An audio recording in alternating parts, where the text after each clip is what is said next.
Hi everyone, in this video we're going to be learning about the geometry of vector addition. And so by the end of this video you should know how to draw the result of adding two or more vectors together. So let's get started. There are several ways of drawing vector addition. The first method, or the first way, is often called the tail to head method, and I'll quickly write that, the tail to head method. There we go. And here's the whole idea. Let's say I've got a vector u that looks something like this. There we go, that's a vector u. And a second vector, which I'll call v, which looks something like this. There we go, that's vector v. Then if ever we have to draw the result of vector u plus vector v, and I'll write that as well, that's u plus v, then using the tail to head method, here's how we would do it. I'd start at vector u here, in the sense that I'll go ahead and make a copy of this vector u anywhere on the screen. And so if I do that, I'll make a quick copy. There we go. That's my vector u. And now that I've drawn u, let me point out that the tail of vector u is its starting point and the head is its finishing point. Back to it though. Now that I've drawn vector u, to draw u plus v, the next thing I do is I draw the vector v, but I start from the head of vector u. So I'll draw vector v starting at this point right here. And so copying the vector v that I see here, that would look something like this. There we go, that's my vector v. And now the result of adding u to v is the vector which joins our starting point to our finishing point. Or I could also say it's the vector which joins the tail of the first vector in the addition to the head of the last vector in the addition. So that would be this vector right here. There we go. That's the vector u plus v. And it's worth pointing out that this vector u plus v is often called the resultant. Okay, so that's how we can draw u plus v using the tail to head method. And right next to this illustration, I'll draw a little separation line like this. Let me show you that if I consider the vector v plus u, we'll get the same result. Indeed, addition with vectors is commutative, meaning the order doesn't matter. So following the same steps for our tail to head method, to draw v plus u, I'll start by drawing vector v, and again I could start anywhere really, but I'll start right here. There we go, that's my vector v. And now from the head of this vector v, I'll go ahead and draw vector u, since that's the vector being added. So copying this vector u and drawing it from the head of vector v would look something like this. There we go, that's vector u. Finally, the resultant vector we get when we add v and u is the vector which joins the tail of vector v to the head of vector u. In other words, it's the vector joining the tail of the first vector in the addition to the head of the last vector in this addition. And so that would be this red vector right here. There we go. That's the vector v plus u. And now, although these two diagrams are clearly not drawn to scale, hopefully you can appreciate that this red vector u plus v and this red vector v plus u are the same. Which again tells us that the order in which we draw this operation doesn't matter at all. Okay, I'll say one more thing about the tail to head method. And for that, let's say we have a third vector, which I'll call w. And let's say vector w looks like this. There we go, that's a vector w. And now let's say we had to draw the result of adding u plus v plus w. Well, the good news is, the method we just saw for adding u plus v using the tail to head method works in the same way for three or more vectors. Indeed, to draw this, I'll start by drawing vector u, and so again I'll make a quick copy of vector u. It would look something like this. There we go, that's vector u. And now from the head of vector u, I draw vector v. And vector v was this blue vector here, which looks something like this. There we go, that's vector v. And now from the head of vector v, I draw vector w. So copying vector w that we have here, that would look something like this. There we go. That's my vector w. And now the resultant vector for the sum of these three vectors is the vector joining the tail of vector u to the head of vector w. In other words, it's the vector joining the tail of the first vector in this sum to the head of the last vector. So that would be this red vector right here. There we go. That's u plus v plus w. And there we go. That's how to draw the sum of two or more vectors using the tail to head method. And now that that's done, let's move on to the second section of this video, in which we learn about the parallelogram rule for vector addition. And so if I quickly draw a little line here to separate everything, there we go. And at the top of this section, I'll quickly write parallelogram rule. Parallelogram rule. And I'll underline that. There we go. Okay, well again, let's say I have two vectors. So again, I'll draw a vector u like this. That's a vector u. And I've got a second vector v, which looks something like this. There we go. That's u and v.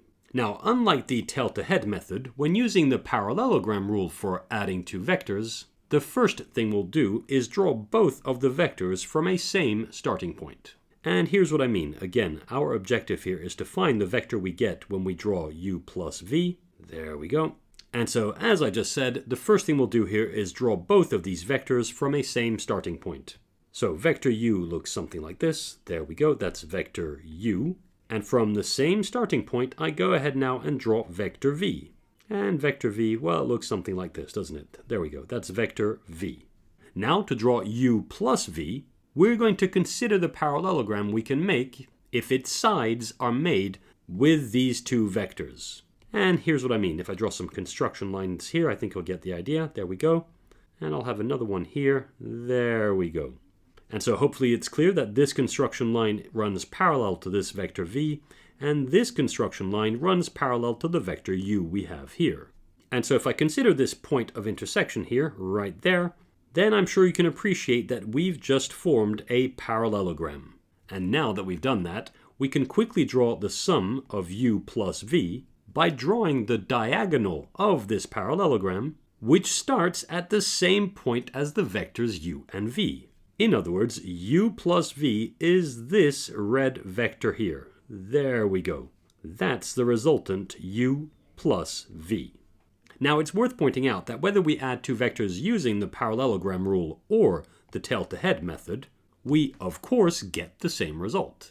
And we can quickly convince ourselves of that fact by pointing out that if we consider the vector which starts at the head of vector u and finishes at the head of this u plus v, that's the diagonal of the parallelogram, then since this is a parallelogram, that vector is equal to the vector v we have down here.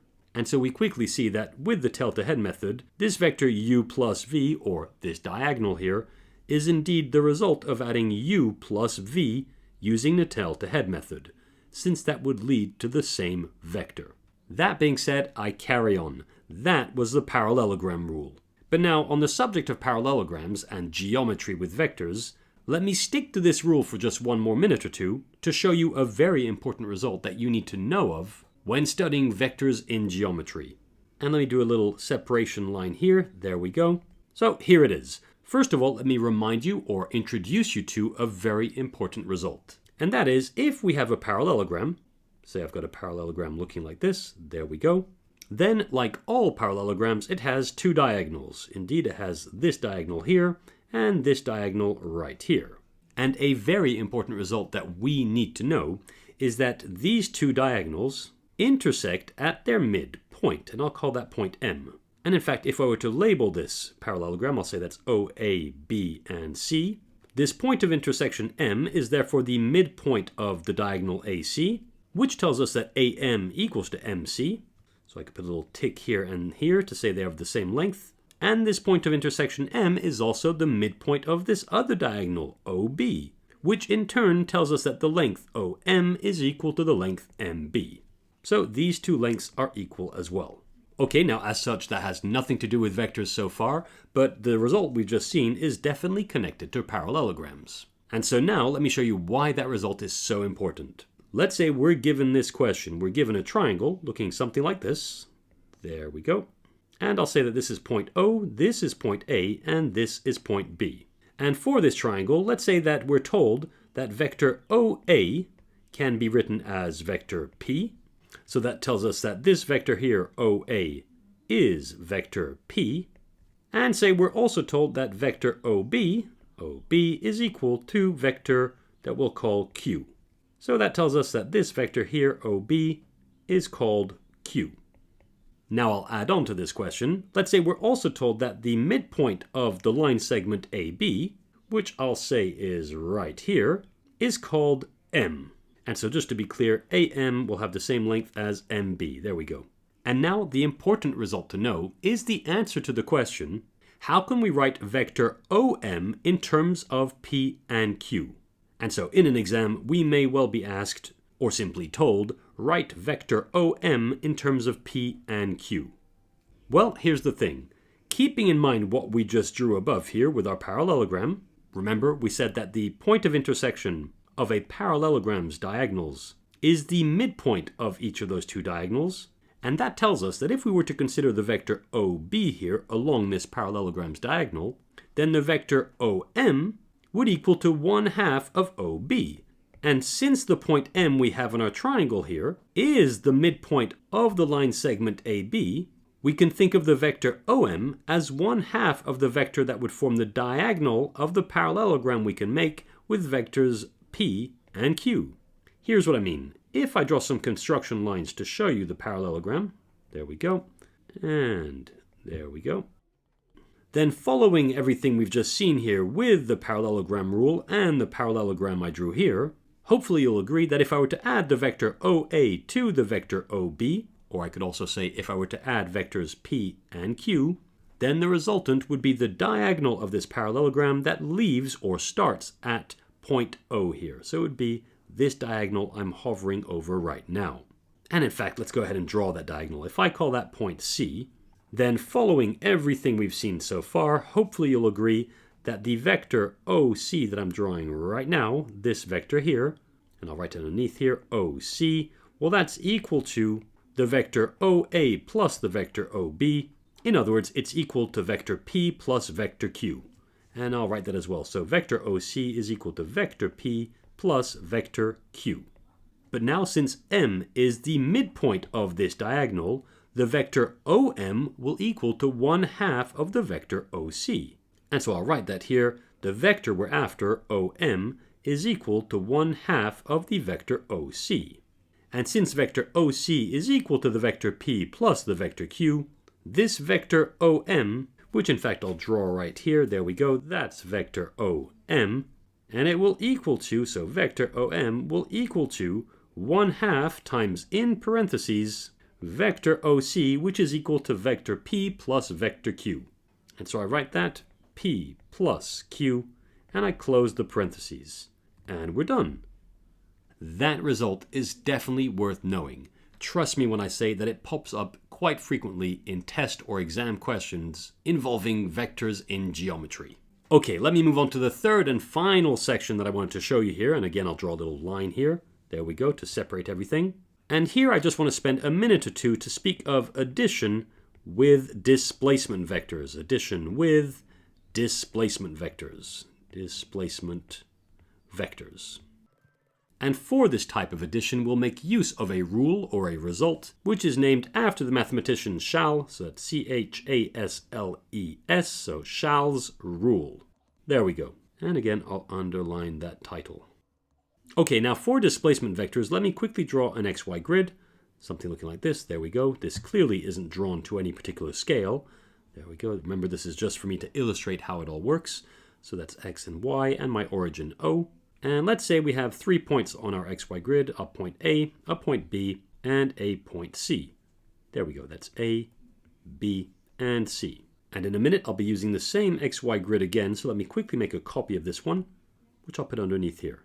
Okay, now let's say I had to consider the sum of the vectors AB and BC, so that's vector AB plus vector BC. So that's the sum of this vector here, AB, there we go, it's my vector AB, plus vector BC right here.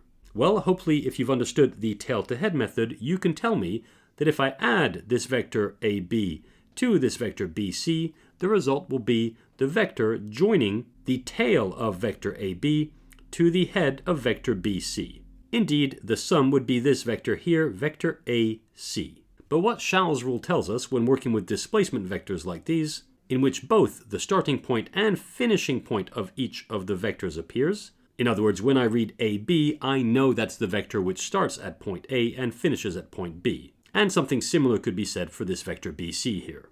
Well, what Chasles' rule tells us is if on either side of an addition we have the same letter, which is the case here, we have B and B, then those letters effectively cancel each other out, and we're left with the vector formed by the other letters that weren't underlined here. In other words, AB plus BC, the B's cancel each other out, and that's equal to vector AC.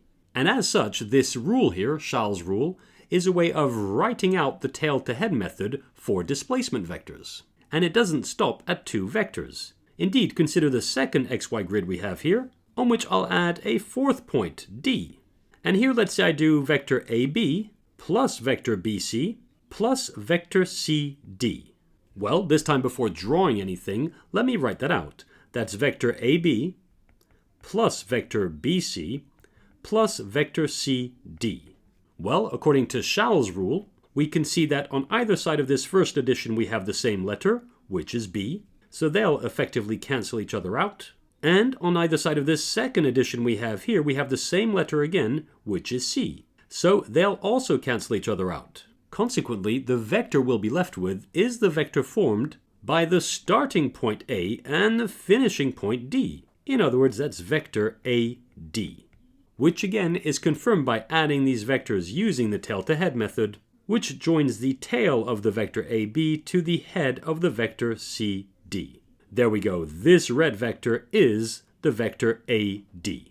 And there we go. That's it for this video on the geometry of vector addition. And hopefully you're leaving this having a good understanding of the tail-to-head method, as well as the parallelogram rule, and this nice result we saw down here with the triangle OAB. And last but not least, hopefully you got a decent understanding of addition with displacement vector using Chasles' rule. There we go, everyone. I really hope that helped, and if it did, please hit like on this video, drop a comment down below, and even subscribe to this channel to help get this video to as many students as possible. All that being said and done, that's it for this tutorial.